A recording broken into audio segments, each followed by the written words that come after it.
إن الحمد لله نحمده ونستعينه ونستهديه ونعوذ بالله من شرور أنفسنا ومن سيئات أعمالنا.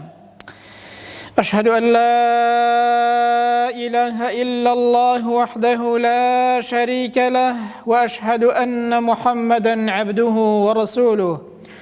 اللهم صل على محمد وعلى آل محمد كما صليت على إبراهيم وعلى آل إبراهيم في العالمين إنك حميد مجيد. أيها الناس، أوصيكم ونفسي أولا بتقوى الله وطاعته وكثرة مخافته ولزوم أوامره واجتناب عما نهى عنه الله. قال تعالى في كتابه العزيز: يا أيها الذين آمنوا اتقوا الله حق تقاته ولا تموتن إلا وأنتم مسلمون. أما بعد، فإن أصدق الحديث كتاب الله، وخير الهدي هدي محمد صلى الله عليه وسلم، وشر الأمور محدثاتها، وكل محدثة بدعة، وكل بدعة ضلالة، وكل ضلالة في النار. أما بعد، إسلام دينێکی شامل و کاملە بۆ هەموو لایەنەکانی ژیان. لە هەموو لایەنەکانی ژیانەوە ئیسلام بەرنامەی بۆ داناوین کە ئینسان چۆن بکات و چۆن بە ڕێگادا بڕوات. مسلمان لە هەر شوێنێک بێت، خوای پەروەردگاری لە بیرە و بە ڕەوشتە بەرزەکانی دەناسرێتەوە، چونکە پێغەمبەر صلی الله عليه وسلم خۆی دەفەرمێت بۆ ئەوە هاتووە کە ڕەوشتە جوانەکان تەواو کات. مسلمان لە هەر شوێنێک بێت، خوای پەروەردگاری لە بیرە و سنوورەکانی خوای پەروەردگار لە بیر ناکات، چونکە پێغەمبەر دەفەرمێت صلی الله عليه وسلم: اتق الله حيثما كنت. لە خوای پەروەردگاری خۆت بترسە، ئاگات لە سنوورەکانی خوای پەروەردگار بێت. لە هەر شوێنێک هەی، دەستت لە هەر کارێکدایە، دەفەرمێ ئاگات لە سنوورەکانی پەروەردگارت بێ. لە خوای پەروەردگار بترسە، وەریابە تەقواداریەکەت، ئیمانەکەت، ئیسلامەکەت لە یاد نەکەی. جا لە هەر شوێنێک هەی، دەستت لە هەر کارێکدایە، ئاگات لە سنوورەکانی خودای پەروەردگار بێت. بۆیە لەو وەرزەیەدا کە وەرزی گەشت و سەیران و وەرزی بەهارە و وەرزی ڕازاوەیی ئەو دنیایە کە خوای پەروەردگار ئەو دنیایە و ئەو جیهانە دەڕازێنێتەوە بۆ مرۆڤەکان، پێویستە بە کورتی باس لەوە بکەین ئادابەکانی سەفرە و سەیران. یەکەم لە ئادابەکانی ئەو سەفرە و سەیرانە و دەرچوونە ئەوەیە کە ئینسان نیازی لەگەڵ خوای پەروەردگاردا ساف کات، چونکە زۆر لە عاداتەکان بۆ هۆی نیەتی پاکەوە جاری وا هەیە دەبنە عیبادەت، بۆ ئینسان بە خێر و پاداشت هەژمار دەکرێت. ئەی ئینسان کاتێک کە دەرچووی بۆ پشودان بڕۆوە، بیر لە دروستکراوەکانی خوای پەروەردگار بکەوە و دەسەڵات و قودرەت و چاکەی خوای پەروەردگار ببینە. ئەو دنیا ڕازاوە دەبینی، ئەلۆوە گەورەی خوای پەروەردگار و چاکە و فەزڵی خودای پەروەردگارت بۆ دەرکەوێت. خوای گەورە دەفەرمێ: قل سیروا فی الأرض فانظروا کەیف بدأ الخلق. بڵێ ئەی پێغەمبەر صلی الله عليه وسلم بە هەموو ئیماندارێک بڕۆن بە زەویدا بگەڕێن، بەڵام چ بکەن؟ فانظروا، تەماشاکەن، سەرنج بدەن. یعنی نەک تەنها بە چاو ببینی، بەڵکو بیری لێ بکەوە، بە چاوی دڵ ببینە کە ئەو دنیایە، ئەو کەون و کائیناتە خودای پەروەردگار چۆن خەڵقی کردووە، چۆن دروستی کردووە، ئەو هەموو بوونەوەرە خوای پەروەردگار چۆن ڕازاندوویەتەوە، تەماشایکە. جارێکی دیکەش خوای پەروەردگار ئەو جیهانە دروست دەکاتەوە، چونکە ئەو خوایە ئین الله على كل شيء قدیر، بەسەر هەموو شتێکدا بەتوانایە. کەواتە کاتێک کە دەرچووی ئەی ئینسان، ئاگات لێ بێ سەرنج لە دروستکراوەکانی خوای پەروەردگار بدە، لە ڕێی دروستکراوەکانەوە خوای پەروەردگار بزان، بناسە. بشری حافی دەفەرمێت ئەگەر ئینسان تەنها لە گەورەی خودای پەروەردگار و لە دەسەڵاتی خوای پەروەردگار و لەو کەون و کائیناتە و مەخلوقاتە ورد بێتەوە، هەرگیز گوناه و تاوانی پێ ناکرێت. ئەو کەسەی کە ورد بێتەوە لە بوونەوەر، گەورەی خوای گەورەی بۆ دەردەکەوێت. ئینسانیش کە خوای گەورەی ناسی، گەورەی خوای پەروەردگاری زانی، لە دڵدا جێگیر بوو، ئەو کاتە ئینسان گوناه و تاوانی پێ ناکرێت. دووهەم لا ئادابەکانی سەفرە و سەیران ئەوەیە کاتێک کە دەرچووی دوعای سەفەرت بیر نەچێت، بیرت نەچێت کە تۆ موسڵمانی یەکەمین شت دەبێ بە ناوی خوای پەروەردگارەوە دەرچێت، یەکەمین شت بسم الله بیر نەچێت، دوعات بیر نەچێت، لەو دوعایانە بخوێنە بڵێ ئەی خوای پەروەردگار لەو سەفەرەمدا وام لێ نەکەی کە گومڕا بم، تووشی گوناه و تاوان بم، نەمکەی مایی گومڕابوون و گوناه و تاوانی هیچ کەسێک، واتە هیچ کەسێک تووشی گوناه نەکەم و بۆ خۆشم تووشی گوناه نەبم. ئەنجا بڵێ ئەی خوای پەروەردگار تووشی ئەوە نەبم کە پێم بخلیسکێت لە شەریعەتی تۆ لا بدەم و هیچ کەسێکیش تووشی گوناه و تاوان نەکەم.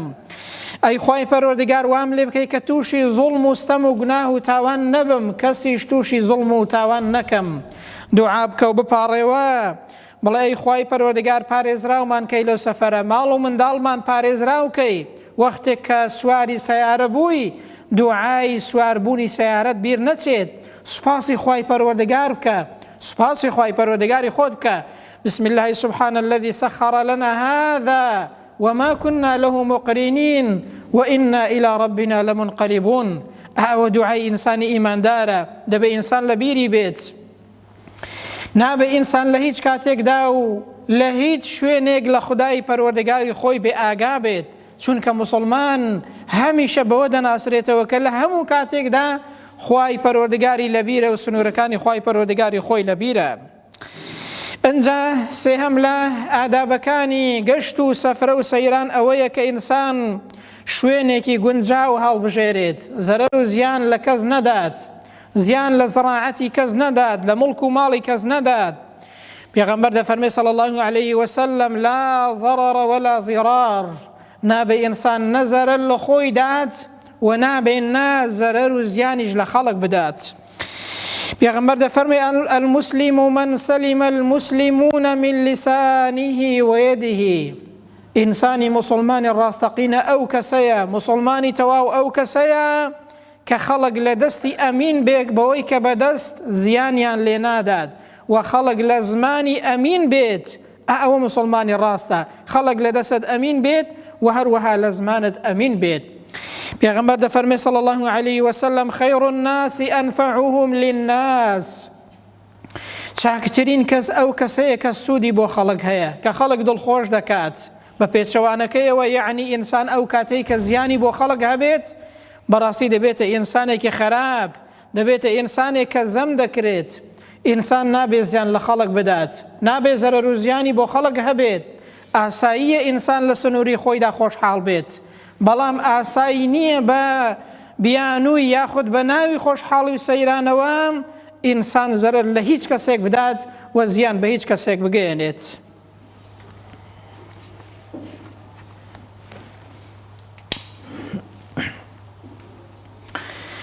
چوارەم لە ئادابەکانی سەفرە و دەرچوون و سەیران ئەوەیە کە ئینسان وەریای کەسی خراپ بێت، لەگەڵ کەسی خراپدا دەرنەچێت، وریا بە لەگەڵ هاوڕێیەکی باشدا دەرچی و وریای شوێنە خراپەکان بە ئەو شوێنانەی کە گوناه و تاوانیان تێدا دەکرێت. گوتراوە ئەساحیب ساحیبون، هاوڕێ ئینسان ڕادەکێشێت. عەرەب دەڵێن سەل عەنی الرەفیق قبل الطەریق، پێش ئەوەی کە بەڕێگادا بڕۆی پرسیار لە هاوڕێ بکە، واتە پێش ئەوەی کە بچی بۆ هەر شوێنێک هاوڕێیەکی باش بۆ ئەو سەفەرەت و بۆ ئەو شوێنێت دەستنیشان بکە و هەروەها هەڵی ببژێرە.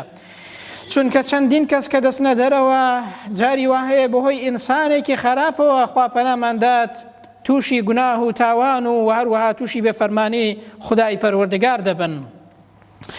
وریای شوێنە خراپەکان بە ئەو شوێنانەی کە گوناه و تاوانیان تێدا دەکرێت، ئەو شوێنانەی کە شوێنی گوناه و تاوانن، شوێنی شیرک و کوفرن، وریا بە ئەی موسڵمان ئەتۆ موسڵمانیت نابێ ڕوو لە شوێنێکی کە گوناه و تاوانی تێدا دەکرێت. پێغەمبەر دەفەرمێ صلی الله عليه وسلم والمهاجر من هجر الخطايا والذنوب، ئەو کەسەی کە مهاجرە هیجرەت دەکا بۆ لای پێغەمبەر صلی الله عليه وسلم کێیە؟ ئەو کەسەیە کە پشت لە گوناه و تاوان دەکات، شوێنی گوناه و تاوان هاجر دەکات، واز لە شوێنێک دێنێت، پشت لە شوێنێک دەکات کە گوناه و تاوانی تێدا دەکرێت. عەبدوڵڵای کوڕی مەسعود ڕەزا و ڕەحمەتی خوای پەروەردگاری لێ بێت کاتێک کە پیاوێک دەعوەتی دەکات بۆ ئاهەنگێکی بوو گواستنەوە و ژن گواستنەوە، کاتێک کە دەچێ و نزیک دەبێتەوە لە شوێنەکە دەبینێ کە لەه و لەعب و تەپڵ و توزەلە و گۆرانی حەرامی تێدایە، بۆی دەگەڕێتەوە و ناچێ بۆ دەعوەتەکە. کاتێک کە لێی دەپرسن بۆچی نەچووی و ئەو شوێنت بەجێهێشت و نەچووی بۆ دەعوەتەکە، فەرمووی چونکە پێغەمبەر صلی الله عليه وسلم فەرموویەتی من تەشەبەه بقەوم فهو منهم، هەر کەسێک خۆی بشوێنێ بە قەومێک بە کەسانێک لە شوێنی گوناه و تاواندا ئامادە بێت، لە گوناهی ئەو کەسانە کە لەگەڵیاندا ئامادە دەبێت لەگەڵیاندا بەشدارە. هەر کەسێک ڕەشایی کەسانێک زیاد کات لەگەڵیاندا بێت، لەگەڵ گوناه و تاوانەکەیان کۆ بێتەوە، لە گوناه و تاوانەکەدا لەگەڵیاندا بەشدارە. دەی بزانە چەند گەنج چەند مسلمان کە ئەهلی مزگەوتە و نوێژ دەکات، بەڵام لە بۆنە و ئاهەنگێکیشدا ئامادە دەبێت کە شیرک و کوفری تێدایە، کە گوناه و تاوانی تێدایە، کە گۆرانی و ڕەشبەڵەک و تەپڵ و توزەلەی حەرامی تێدایە، واش نازانێت کە گوناه دەکات. خوای گەورە پێمان دەفەرمێت وەڕوجزە فەهجوڕ، کاکە پشت لە گوناه و تاوان کەن، شوێنی گوناه و تاوان بەجێ بێڵن، ڕوو لە گوناه و تاوان مەکەن. خوا پەناماندات خوای گەورە پێمان دەفەرمێت. ئینسانی وا هەیە دەڵێ کاکە مامۆستا ئاخر بەخوا خێزانەکەم حەزی لێیەتی، بەخوا منداڵەکانم حەزیان لێیە یاخود بە قسەم ناکەن. کاکە تۆ بەندەی خوای پەروەردگاری، عەبدی خوای پەروەردگاری یاخود بەندەی خەڵکی، خوای گەورە پێمان دەفەرمێ وەڕوجزە فەهجوڕ، پشت لە گوناه و تاوان کە لەو شوێنانەی کە گوناه و تاوانی تێدا دەکرێت. ئەنجا بەڕاستی ئینسان دەبێ بیر کاتەوە کە ئێمە مسلمانین، دەبێت لە هەر هەنگاوێک و لە هەر کارێکماندا کە دەیکەین حیساب بۆ سنوورەکانی خودای پەروەردگار بکەین. نابێ ئینسان هەر شوێن کەوێت، نابێ ئینسان بڵێ کاکە ئاخر خۆشە و جەوێک دەگۆڕم. لە سنووری شەریعەتدا ئینسان بۆی هەیە ممارەسەی هەر شتێ بکا کە پێی خۆشە، بەڵام لە دەرەوەی سنووری شەریعەتدا نابێت ئینسان گوناه و تاوان کات و ئاگای لە سنوورەکانی خوای گەورە نەمێنێت. مێژونووسێک دەگەڕێتەوە دەڵێ لە ساڕەکانی زوودا کاتێک کە لە بەریتانیا بووم، ئەو کوردانەی کە دەهاتنە بەریتانیا دەمبینی کە لە سەری ساڵاندا بەشداریان لە جێژنی مەسیحیەکاندا دەکرد و لەگەڵواندا هەڵدەپەڕین و لەگەڵواندا لە بۆنە و جێژنەکانی ئەواندا بەشداریان دەکرد. کاتێک کە تەماشا دەکەم بۆچی ئەوانە بەشداری دەکەن، خۆ ئەوانە موسڵمانن، هیچ پەیوەندیەکیان بە جێژنی مەسیحیەتەوە نییە. کە تەماشا دەکەم هەر بۆ ئەوە بەشداری دەکەن، بۆ ئەوەی کە پێیان بڵێن بەخوا کەسانێکی پێشکەوتون، کەسانێکی کراون. ئەوە کەی بۆ بە پێشکەوتن برام؟ ئەوە دواکەوتویە لە دینەکەی خۆمان، ئەوە دوورکەوتنەوەی لە خوای پەروەردگار. وەختێک کە ئینسان فکری بۆش بوو، وەختێک کە ئینسان عەقیدە و بیر و باوەڕی وەرنەگرت، وەختێک کە دینی وەکو مەبدە و بیر و باوەڕ وەرنەگرت، ئەو کاتەیە لە بەرامبەر هەموو شتێکدا دەستە پاچەیە و خۆی بە کەم دەبینێت. بەڵام ئینسانی مسلمان خاوەنی پەیامە، ئینسانی مسلمان خاوەنی پەیامێک کە خاوەنی دینێکە کە بەڕاستی دینێکی ئاسمانیە و دینێکی خواییە. دەبێت ئینسان بەپێی ئەو دینە هەنگاو بنێت. ئینسان لە نوێژدا دەڵێت ئیهدینە الصراط المستەقیم، ئەی خوای پەروەردگار ڕێنمونیم کە بۆ ڕێگای ڕاست. دەی کاکە شوێنی کوێرە ڕێمەکەوە برە، ئەی تۆ خۆت داوا ناکەی کە خوای گەورە هیدایەتتدا بۆ ڕێگای ڕاست؟ ئەی مانای هەیە بە دوای کوێرە ڕێیان بکەوی؟ ئەی مانای هەیە بە دوای کەسانێکی بێدین و خراپکار بکەوی؟ ئەی مانای هەیە لە شوێنی خراپ ئامادەبی کە شیرک و کوفری تێدا دەکرێت؟ ئەی تۆ خۆت ڕوو لە خوای گەورە ناکەی و ناڵە ئیهدینە الصراط المستەقیم؟ دەی بەڕاستی ئەو شتە دووشتی لێک جیاوازن.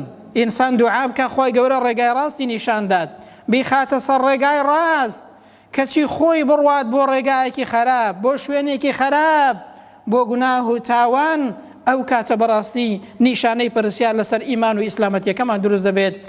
خوای گەورە هەموو لایەکی پەنا بدات. پێنجەم لە ئادابەکانی سەفرە و سیاحەت ئەوەیە کە ئەی ئینسان بیرت بێ کە تۆ موسڵمانیت، وەریای ماڵ و منداڵت بە، وەریای جل و بەرگی ماڵ و منداڵەکەت بە، ماڵ و منداڵەکەت مەڕازێنەوە بۆ خەڵک و خەڵکیش تووشی گوناه و تاوان مەکە. لە سنوورێکدا بکە ئادابەکانی شەریعەت ڕەچاوکەی، بە ماڵ و منداڵەکەت بڵێ کاکە خۆتان داپۆشن جوان، ئاگات لە سنوورەکانی خۆی پەروەردگار بێت، پێیان بڵێ کاکە ئێمە موسڵمانین، دەبێت لە هەموو شوێنەیەک خۆی پەروەردگارمان لەبیر بێت. پێغەمبەر صلی الله عليه وسلم دەفەرمێت صنفانی من ئەهل النار، دوو جۆر کەس هەن، دوو تاقم هەن، خوا پەنامانداد ئەهلی ئاگرن، کە پێغەمبەر دەفەرمێت صلی الله عليه وسلم ئەمن نەمبینێون.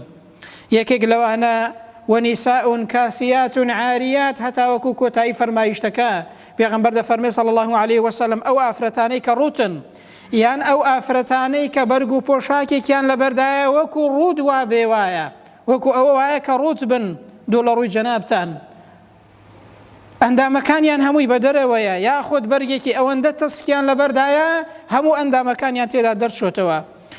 پێغەمبەر دەفەرمێت صلی الله عليه وسلم لا يدخلن الجنة، ئەو جۆر ئافرەتانە، ئەو جۆرە کەسانە ناچنە بەهەشتەوە هەتا وەکو پاک نەکرێنەوە، هەتا وەکو سزایەکە نەکێشن، هەتا وەکو سزان نەدرێن، ناچنە بەهەشتەوە، لەگەڵ مسلمانان بە سەلامەتی ناچنە بەهەشتەوە.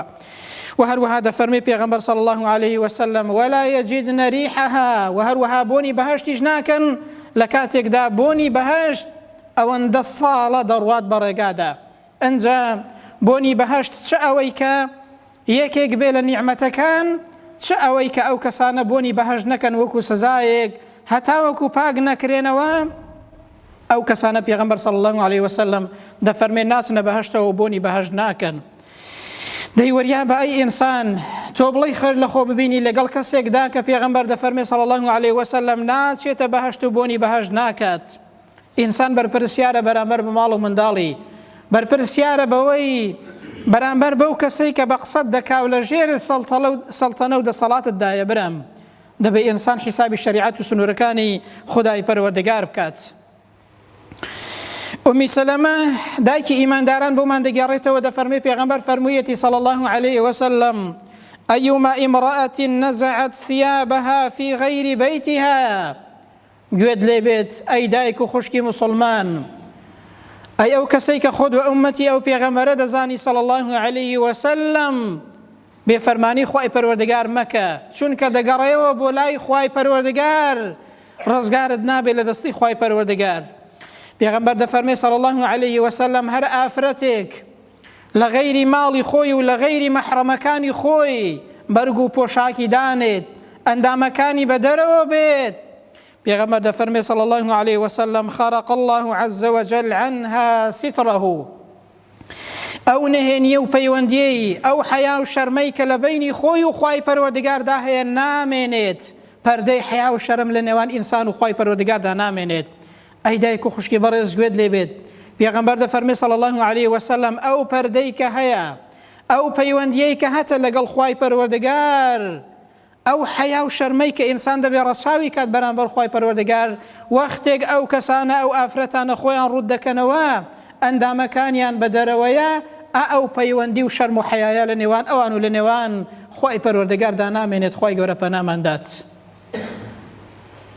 بۆیە وریا بە ئەی ئینسان بێفەرمانی خوای پەروەردگار مەکە، چونکە ئەو ڕۆ دنیایە بەیانی قیامەتەوە دەچێەوە بەردەستی خوای پەروەردگار.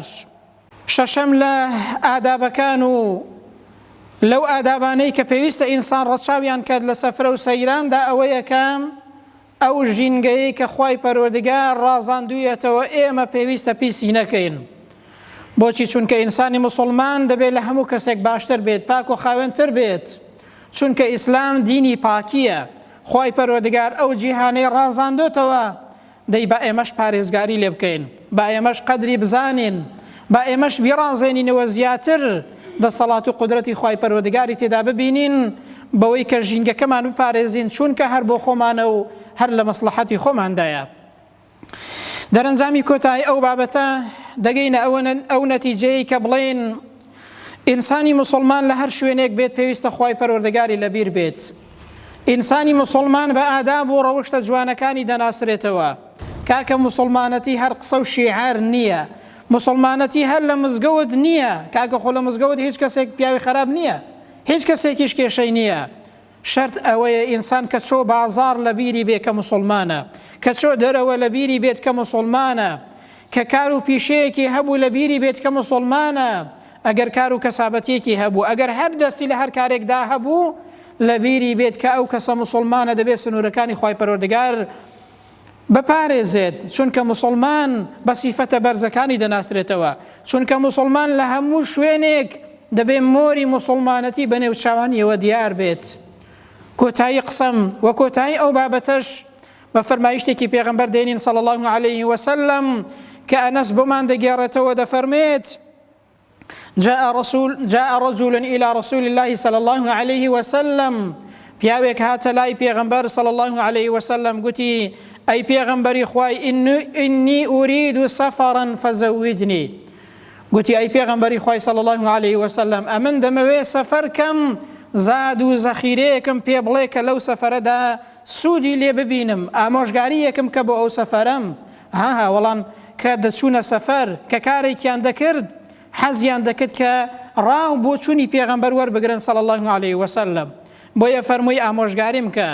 پێغەمبەر فەرمووی صلی الله عليه وسلم زودك الله التقوى، خوای پەروەردگار زاد و زەخیرەی تەقواداریت پێ بدە، واتە وریابە لەو سەفەرەتدا سنوورەکانی خوای پەروەردگار نەشکێنی، وریای سنوورەکانی خوای پەروەردگار بە، تەقواداریت بیر نەچێت، یعنی خۆپارێزیت لە سنوورەکانی خوای پەروەردگار بیر نەچێت. قال زیدنی، پیاوەکە گوتی ئەی پێغەمبەری خوای صلی الله عليه وسلم زیاتر ئامۆژگاریم کە. پێغەمبەر فەرمووی صلی الله عليه وسلم وغفر ذنبك، ئەوە هەم دوعا بووە پێغەمبەر بۆ ئەو پیاوەی کردووە، هەم ئامۆژگاریش بووە. فەرمووی خوای پەروەردگار لە گوناهەکانت خۆش بێت، داوای لێ خۆشبوون بۆ گوناهەکانت کە. ئەنجا لە جاری سێهەمدا فەرمووی زیدنی ئەی پێغەمبەری خوای صلی الله عليه وسلم بە دایک و باوکەوە بە قوربانت بم، فەرمووی زیاتر ئامۆژگاریم کە. پێغەمبەر فەرمووی صلی الله عليه وسلم ويسر لك الخير حيثما كنت، ئاگات لێ بێ خوای پەروەردگار خێر و چاکت بۆ ئاسان کا، ڕوود لە هەر شوێنێک بێ و بچی هەر شوێنێک، واتە چوویە هەر شوێنێک ڕوود لە خێر بێت، ڕوود لە کاری چاکە بێت، وەریای خۆت بە ڕوو لە شەڕ و خراپە نەکەی. ئەو ئامۆژگاری پێغەمبەرە صلی الله عليه وسلم کە پێی فەرموو ڕوو لە هەر شوێنێک دەکەی ڕوود لە خێر و چاکە بێت، وەریای خۆت بە، ئاگاداری تەقواداریت بە، بۆ گوناه و تاوانەکانت داوای لێ خۆشبوون کە. ئەو ئامۆژگاریە بۆ ئێمەشە وەختێک سەفەر دەکەین، وەختێک کە دەردەچین ئەو ئامۆژگاریە لەگوێ بگرین. ئەوە ئامۆژگاری پێغەمبەرەکەمانە صلی الله عليه وسلم. دەپاڕینەوە دوعا دەکەین خوایە ئێمە شوا لێ بکەی کە ڕوو لە خێر بین. یا ڕەبی خوایە گیان ڕوومان لە هەر شوێنێک بێت، ڕوومان لە هەر شوێنێک کرد ڕوومان لە خێر و چاکە بێت. یا ڕەبی خوایە گیان وامان لێ بکەی کە سنوورەکانی تۆ بپارێزین و ئاگامان لە بەرنامە و شەریعەتی تۆ بێت. یا ڕەبی خوایە گیان وامان لێ بکەی کە ڕازاوە بین بە سیفەتە بەرزەکان، بە سیفەتە جوانەکان. یا ڕەبی خوایە گیان هیدایەتمان دەی. یا ڕەبی خوایە گیان لە هەر شوێنێک بین ڕوومان لە خێر بێ و ئاگامان لە خێر و چاکە بێت، لە خراپە بە دوورمان کەی، لە شوێنی خراپ بە دوورمان کەی، لە شوێنی گوناه و تاوان بە دوورمان کەی.